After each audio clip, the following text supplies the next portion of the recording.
សួស្តីបងប្អូនទាំងអស់គ្នាបាទសូមស្វាគមន៍មកកាន់ channel របស់ខ្ញុំសាជាថ្មីបាទអញ្ចឹងនៅក្នុងវីដេអូនេះខ្ញុំសូមតេស្តរវាង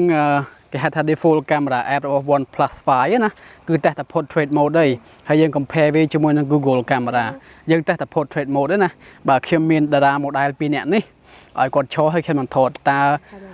យើងឃើញថាតើ portrait មួយណាល្អជាងអញ្ចឹងណាយើងអត់មានទូរស័ព្ទ Google តែម្ដងទេ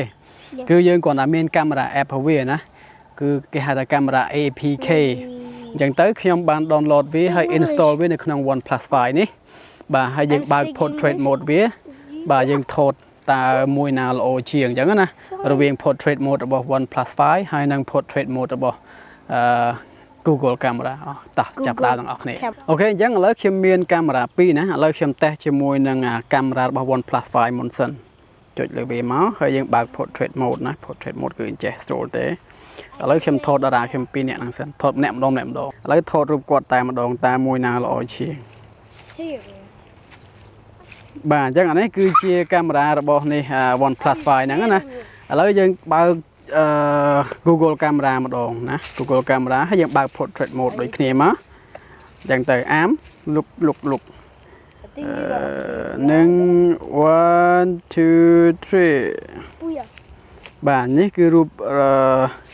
ដែលថតចេញពី Google camera ហ្នឹងបាទបងប្អូនអាចមើលបានតែមើលច្បាស់គ្នាខ្ញុំនឹងដាក់ side by side អញ្ចឹងណា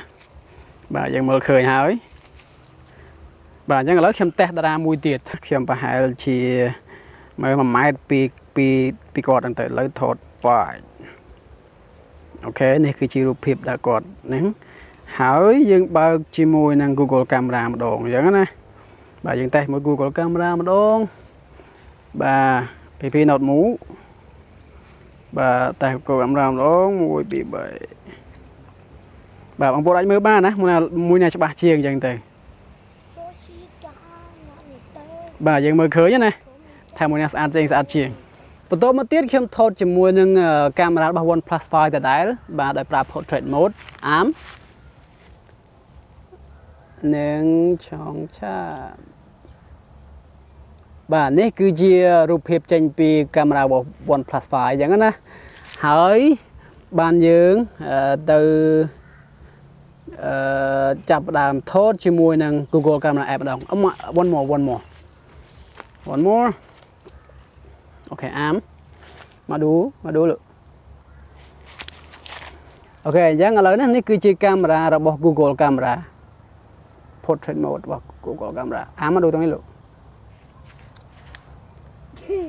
បាទអញ្ចឹងបងប្អូនអាចមើលបានណាបាទតាមមួយណាច្បាស់ជាងអញ្ចឹងទៅអញ្ចឹងណាអូខេអញ្ចឹងតេស្តតារាមួយទៀតអូខេអញ្ចឹងឥឡូវខ្ញុំឈរឆ្ងាយបន្តិចណាខ្ញុំតេស្តតារាមួយហ្នឹងគាត់ឈរចិត្តដើមឈើដែរប៉ុន្តែខ្ញុំចង់ថតមួយចំហខ្លួនតើអាចចាប់ portrait mode បានដែរទេឥឡូវខ្ញុំចាប់ផ្ដើមជាមួយ Google camera app មុនគេពីតេស្តទាំងអស់គ្នា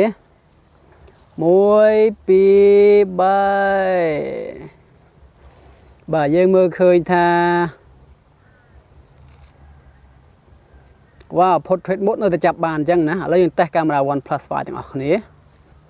អូខេឥឡូវយើង portrait mode ដោយប្រើជាមួយកាមេរ៉ា OnePlus 5 ចាប់បានដូចគ្នាណាឆ្ងាយដែរពីមកចំហខ្លួនហ្មងពី not move 1 2 3អញ្ចឹងទៅអូខេបងប្អូនទាំងអស់គ្នាអញ្ចឹងប៉ុណ្ណឹងសិនណាបាទគឺវីដេអូនេះខ្លីប៉ុណ្ណឹងទេវាគ្រាន់តែជាការ compare ខ្លីមួយរវាង Google camera app ហើយនិង default camera នៅក្នុង OnePlus 5 អញ្ចឹងណាបាទគឺ test specific ទៅលើ portrait mode ទេអញ្ចឹងទៅអូខេបងប្អូនទាំងអស់គ្នាសូមគិតជម្រាបលាបាយបាយ បាយបាយ